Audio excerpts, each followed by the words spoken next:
At She Can, we tell women's stories. We show their journeys, how they got to where they are today, because it's easier to be what you can see. And I'm really happy today to introduce you to Marie-Louise Oosthuizen and Hetta van Deventer-Terblanche. They're the co-founders of Two in the Bush. So it's over to you. Tell us a bit more about yourselves and your company that you co-founded in South Africa.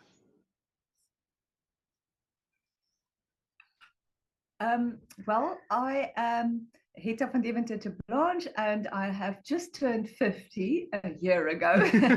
So, and I have a background in food. I have a background in food history, and I also have a background in the development of products for shops. So it's a little bit creative, a little bit of academic. So it's a best of both worlds.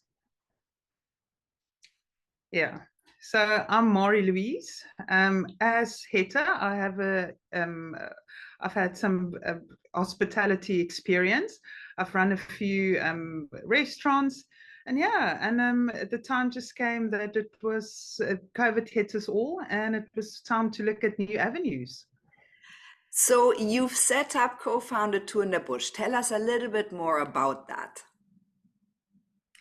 Well, we work together, not in the same company, but in two sister companies, and we were friends for a couple of years, and we, as friends do after work, we were always chatting about having our own business. And I think one of the motivations was that we wanted to create our own corporate culture. We wanted to do something the way we like it. Don't we all dream of that? And being in the food industry, we identified a gap in the market because we love mixing cocktails. Marie-Louise is really the fundi when it comes to mixing cocktails. And we couldn't find something that we really liked. And that's where the little seed was planted. So tell us more about your brand. You have a very natural, no artificial additives, Rooibos Cordial that you can mix into drinks.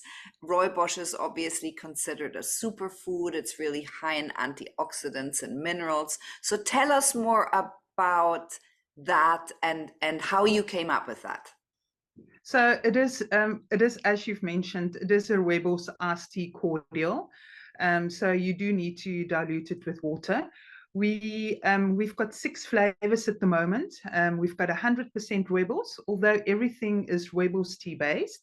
And then we've got a honeybush infused, raspberry, peach, berry and buchu, and tropical marula. And how it started, me and Hetta, we both have soda stream machines at home, but there's just not any nice syrups or cordials out there. So we decided to tackle the bull by the horns and came up with something.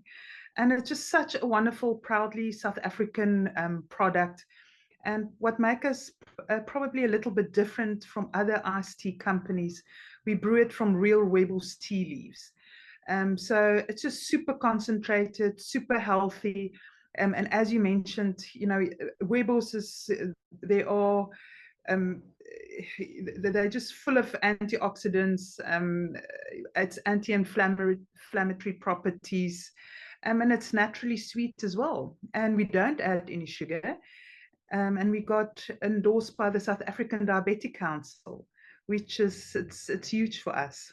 Yeah. Well, Marie-Louise, make it sound so easy, but it sounds like a no-brainer. No, but I've had my own companies before. I've been an entrepreneur. Then I got children. My children's now 15 and turning 16 and 15, and I didn't want to start a business again because, we were always joking and dreaming about it, but I know what I was in for. And Now it does sound like a no-brainer, but it wasn't that easy. It was lots of trial, lots of testing, going backwards and forwards. And then, with COVID in between, we really had to ask ourselves, do we want to, are we still brave enough to do this?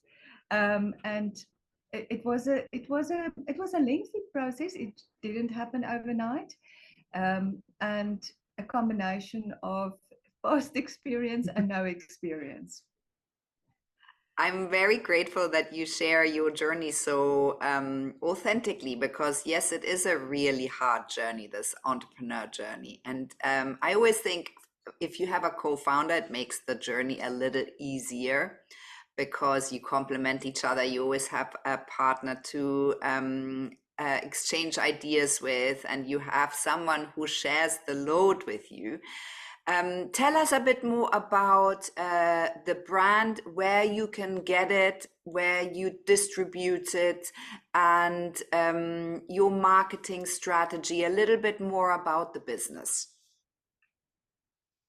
Well, that was one of the hardest things to do in the beginning, because we have no selling skills, and we didn't know how to distribute.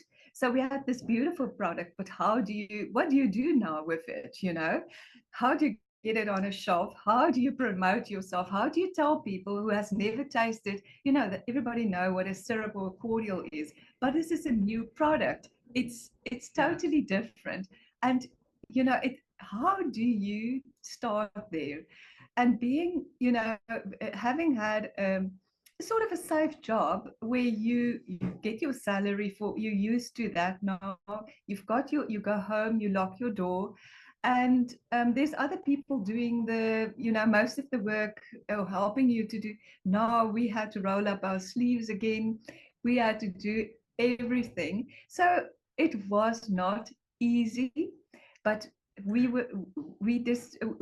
to answer your question, where are we? We're distributing in South Africa and in African countries. We're in a couple of African countries and in Europe, but we have big dreams and plans to distribute internationally. And we've learned, and we use a combination of distribution channels at the moment, which will take a long day to explain, but we've learned through asking advice, pulling on the resources and the connections. And it's so important, all the lifelong connections that we have made, the friendships, the colleagues, the past colleagues, if you don't have that, and then I don't know how you do it. And we're always grateful for the goodwill other people show us. That we would meet somebody at a trade show or wherever, and a couple of months later you will get a phone call from somebody out of the blue. Hi, Hetta, do you remember me? I'm so and so, and I really liked what I a couple of months ago, and I want to help you. How amazing is that? Yeah.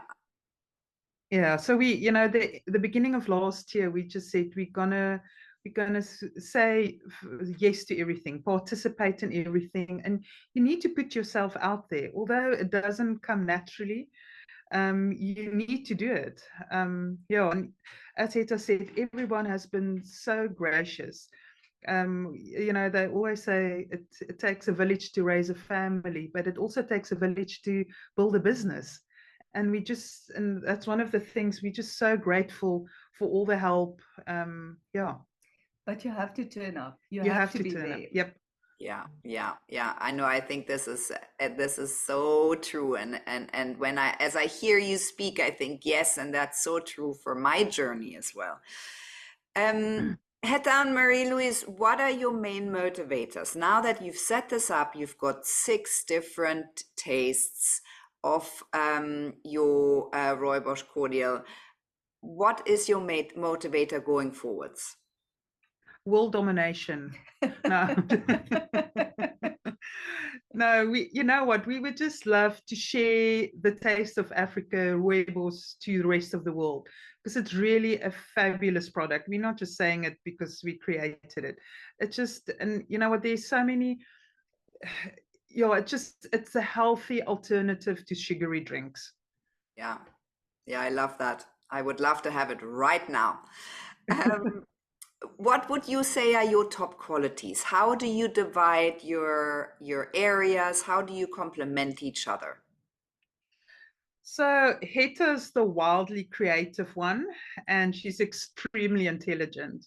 I'm the little worker bee, and yeah, and yeah, so it's just more the logistic side of things I'm responsible for.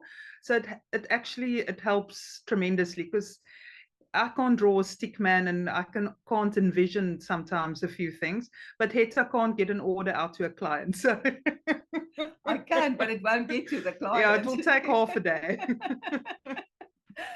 I think it's, you know, being friends first. It is a different relationship when you get to the office. And I have two hats. When I'm at home, I'm at home. And I try to relax, keep my boundaries.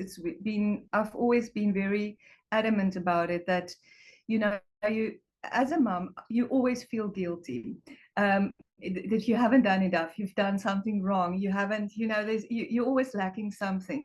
So it's important to me to, when I walk through the door, put my work hat on. And then we had to learn to forget that we're friends and forget about the fun we had over, you know, the holidays or the weekend or after hours. But now we're working. Now it's no, you know, and we have a lot of fun.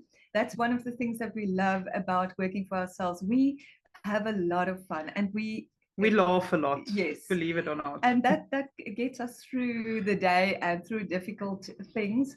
But I think that that's it. You have to be very mature,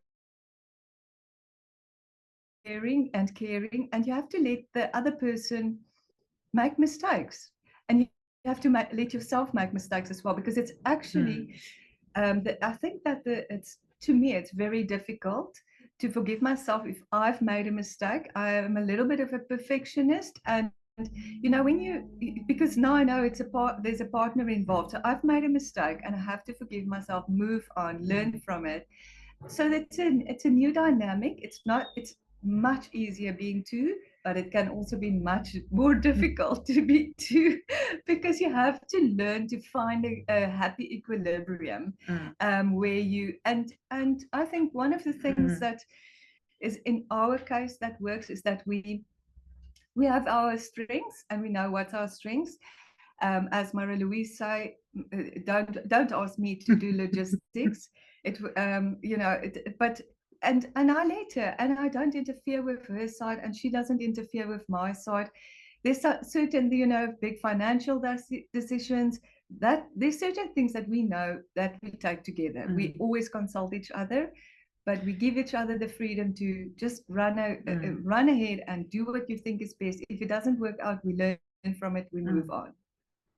Hetta, you've alluded to mistakes. Now, that's a really important part of the journey, especially an entrepreneur's journey. Tell us a bit more about your pitfalls and how you overcame them. I think we've made a lot of mistakes because it is totally a new world for us. But the first stop is to go and ask somebody else. You don't have to know everything, but you must know people that you can ask. And the moment you are open to receive feedback, and I think it's important that we have a lot of we have a lot of feedback from our customers. There's people that enjoy our drinks or don't enjoy it, or tell us about the packaging or what. We are always open to listen, and we are always trying to put ourselves in that person's shoes, whether it's a customer or somebody reselling, retailer. So being open to learn and without being too, we learn, but we forget about it. We don't, procrastinate about things too long. We just move on. Yeah. I think that's one of the And being resilient and learn from other people's mistakes. I think that is important as well. You've said so many top tips already, but I want to ask it to you again. What top tips would you have to women who are thinking maybe we're onto something and we want to make this into a business? Someone who's at the beginning of their entrepreneur journey. What top tips would you give them? For me, what this it really has been a journey, and things don't happen overnight. You need to be patient, but just never give up. Just follow your dreams, and I think the most important thing, have fun as well. And life is short, and be grateful for the people around you, and grateful for the opportunities. Yeah, if I think back of, we always almost didn't do it because we were waiting to make it perfect. And I think the first step is when you start a new business is don't wait until it's perfect, because it will never be perfect. Just if you have follow your gut and just do it. Yeah. Perfection will come along the way. And absolutely keep a sense of humor, and make and set boundaries. Because when you start a business, it's quite often, whether it's a small or it's a large company, you can be so absorbed with it. And I think setting boundaries for us as women is so important. I find it difficult to when I'm at work, or when I find myself that I'm busy, my children is talking to me and I don't know what they're saying because I was thinking about work, and vice versa. So we're all constantly multitasking. We don't have a lot of time to waste. We don't waste time with a lot of unnecessary appointments. And although it is our motto to always turn up, always say yes, we don't waste our time. If we feel it's going to be one of those meetings where you have to be there to be seen, it's just a waste of time. We don't go. Yeah, I think these are excellent tips. Thank you so much for that. So, what would you say you're most proud of to date on this entrepreneur journey together? And I'm just so proud of,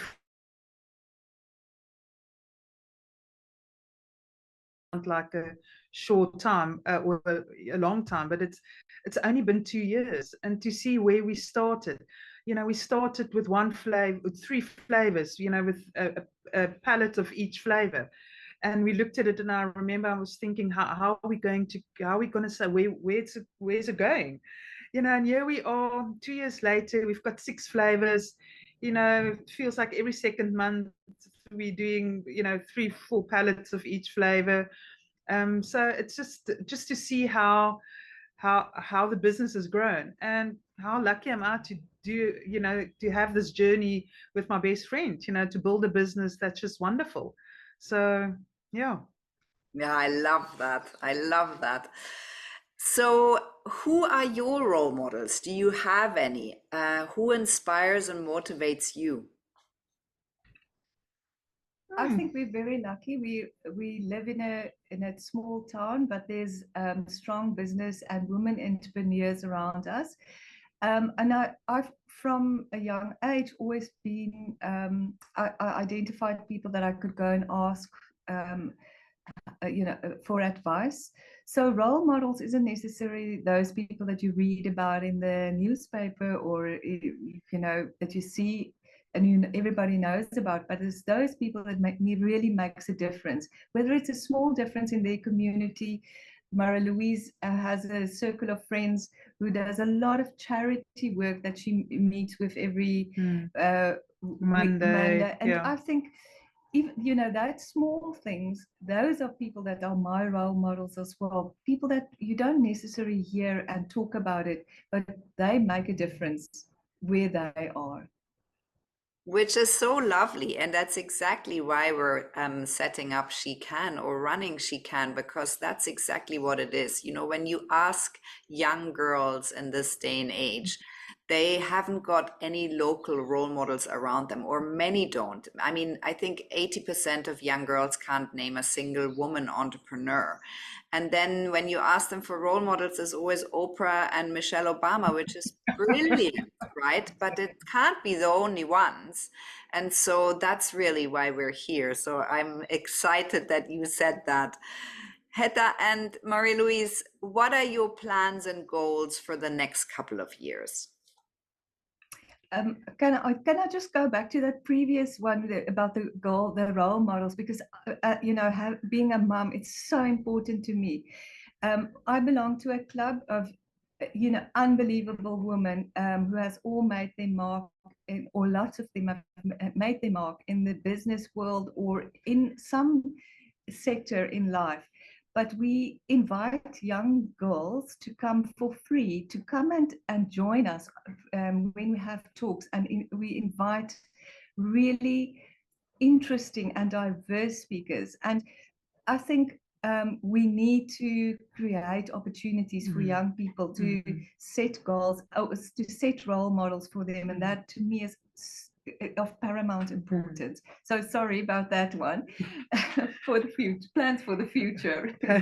Plans for the future. It's you know, just making our footprint bigger, just not in South Africa and Africa, but the whole world. So it's for us, it's exporting. And then I think on Hetta's side, it's just innovation, you know, looking at new flavors, looking at new ways of putting our product in a bottle. Yes, because I think locally our focus is on scaling up the productions, keeping, you know, doing what we're doing, that is what is so unique, and growing exponentially. How do we do that?